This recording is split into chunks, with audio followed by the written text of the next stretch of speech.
Друзья, всем привет! Сегодня отвлечемся немножко от нашей малярной темы. Колеса сегодня красить не будем. Сегодня будем работать с моей Маздой. У нее будем менять сегодня стойки стабилизатора. Стойки стабилизатора мне приговорили к замене ввиду вот такого скрипа. Кто будет видео смотреть, вот у кого подобные скрипы в машине будут, вот если телефон все снял, то вот так это из салона.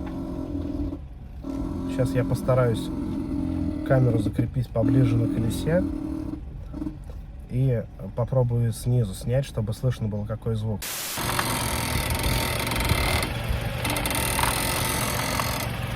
В общем, вот такой звук. Мне все ребята в сервисе приговорили, что это стойка стабилизатора, хотя на других машинах она у меня абсолютно по-другому ломалась. Там были обычно грохот какой-то, ну, не скрипы, обычно какие-то биения и там металлические звуки.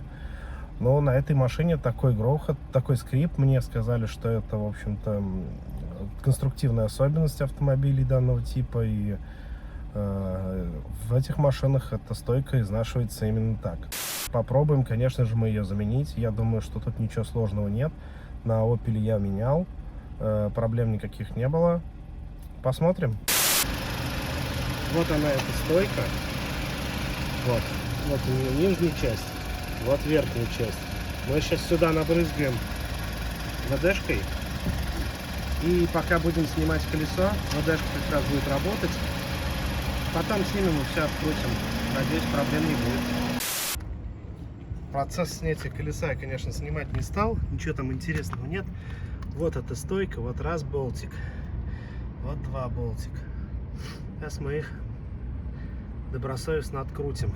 Единственное только, конечно, мне есть что сказать по поводу этого колеса.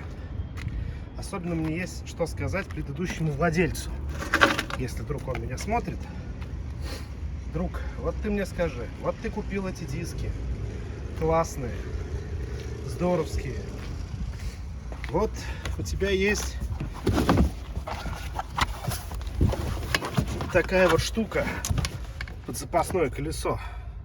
Называется ключ баллонный, штатный. Сейчас я его достану. Вот ты мне скажи, как я должен его туда сунуть вдруг на дороге? Ладно, я этой машиной пользуюсь уже 2 года, и тьфу-тьфу-тьфу, никогда ничего не случалось. А если бы случилось, как? Хоть сказал бы, что вот, баллонник не подходит. Хорошо, что у меня набор ключей есть всегда с собой. Так, ну все, ВДшка уже должна была подействовать. Сейчас попробуем открутить. О! Гайка на 15, если что.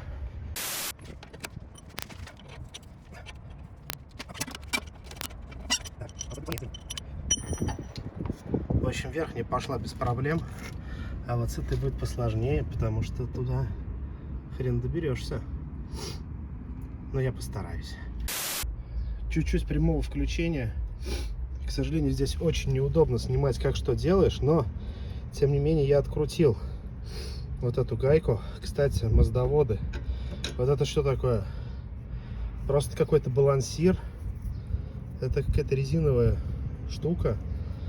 И она, наверное, может, для того, чтобы сюда упиралась, не знаю. В общем, смотрите, гайки прокручивают.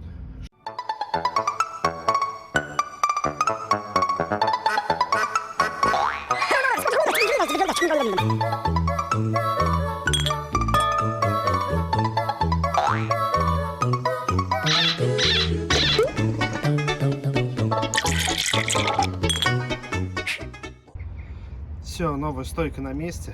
Я вшатал себе палец. Ну, по-моему, подвески без ремонта, в ремонте подвески без ушатывания пальца вообще никак. Сейчас ставим колесо на место и проверяем.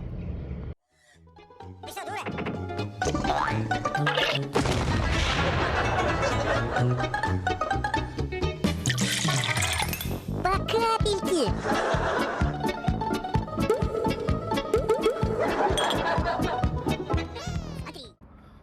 Очень я сильно надеюсь, что я тут не зря вточил себе палец. Но в любом случае сейчас узнаем. Прям вот в онлайне. На все будем смотреть вместе. Ах, черт. Я забыл ключи. Так, все, ключи есть. Поехали.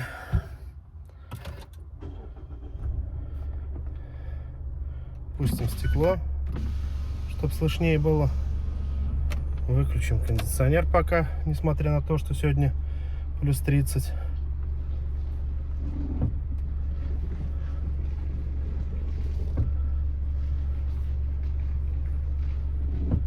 Слышите тишину? И я ее тоже слышу. Сейчас попробую тоже подснять из-под колеса.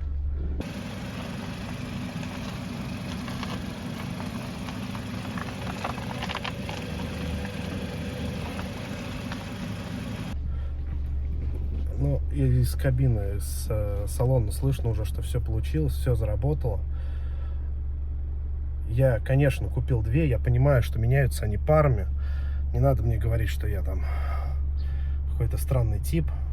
Я купил две, но я, к сожалению, не верю в автозапчасти за 700 рублей, но больше верю в автозапчасти от Mazda, поэтому оригинальную левую стойку я пока оставлю на месте, а вот правая уже все, не оригинал. Окей, зато теперь, если будет скрип, будет понятно, куда лезть. Все, всем спасибо, всем пока.